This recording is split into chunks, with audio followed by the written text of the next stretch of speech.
ജോലിയിൽ ബറക്കത്ത് ലഭിക്കാനും ശമ്പളത്തിൽ വർധനവ് ഉണ്ടാകാനും പരിശുദ്ധമായ ഖുർആനിലെ സൂറത്തു തൗബയിലെ അവസാനത്തെ ആയത്ത് فَإِن تَوَلَّوْا فَقُلْ حَسْبِيَ اللَّهُ لَا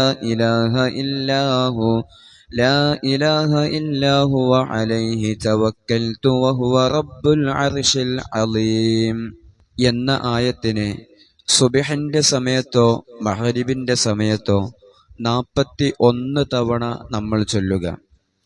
അതിന്റെ ശേഷം യാ ലത്തീഫു യാ അല്ലാഹ്, യാ ലത്തീഫു യാ അല്ലാഹ് എന്ന ഇസ്മിനെ 129 തവണ ചൊല്ലിയിട്ട് അള്ളാഹുവിലേക്ക് ആത്മാർത്ഥമായി നമ്മൾ ദുആ ചെയ്യുക.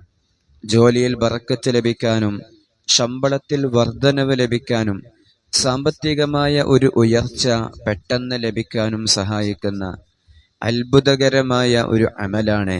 അള്ളാഹു സ്വീകരിക്കാൻ തൗഫീഖ് നൽകുമാറാകട്ടെ.